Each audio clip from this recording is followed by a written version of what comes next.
introduce myself. My name is Wahyu. I'm come from East Java, Ngawi City. My major is Arabic literature. In this video, I want to explain to you about Arabic literature. In the first, Arabic literature is the writing, both prose and poetry, produced by writers in the Arabic language. The Arabic word used for literature is adab, which is derived from a meaning of etiquette and which implies politeness, culture, and enrichment. Arabic literature emerged in 5th century with only fragments of the written language appearing before then. The Quran, widely regarded by people as the finest piece of literature in Arabic language, would have the greatest lasting effect on Arabic culture and its literature. Arabic literature flourished during the Islamic Golden Age, but has remained vibrant to the present day, with poets and prose writers across the Arab world, as well as rest of the world, achieving increasing success. Classical Arabic literature. We know poetry. A large proportion of Arabic literature before the 20th century is in the form of poetry, and even prose from this period is either filled with snippets of poetry or is in the form of such or rhyme prose.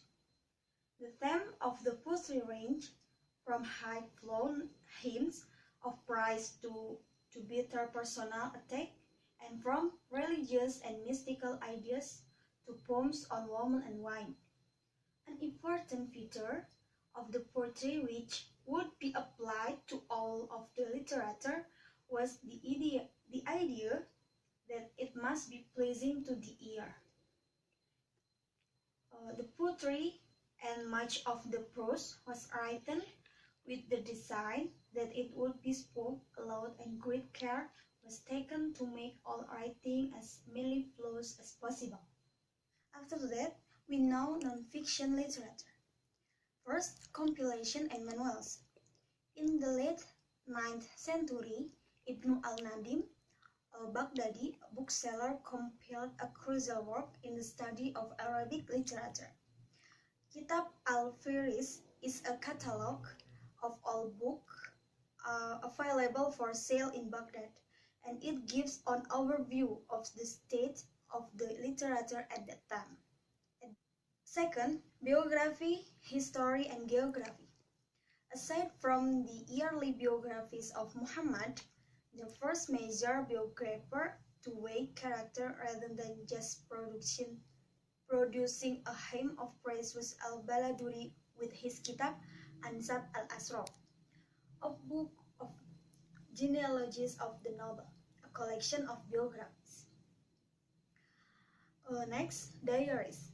In the medieval Near East, Arabic diaries were first being written from before the 10th century, though the medieval diary, which most resembles the modern diary, was that of Ibn Bana in the 11th century.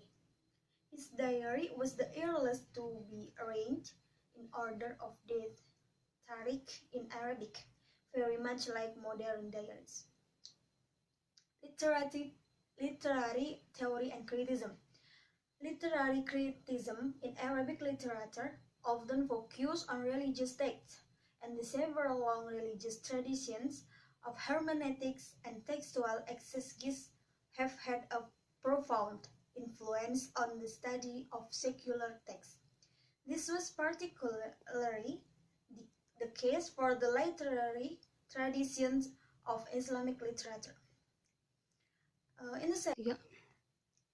In the last, we know fiction literature. In the Arab world, there was a great distinction between al-Fusha, quality language, and al-Amyah, language of the common people. Not many writers would write works in this al-Amyah or common language, and it was felt that literature had to be improving, educational, and with purpose rather than just entertainment. In this fiction literature, we know epic literature, makoma, romantic literature, murder mystery, satire, and comedy. Okay guys, I will do enough for this lesson. I hope this benefit for you. Thank you for attention and thank you. Wassalamualaikum warahmatullahi wabarakatuh.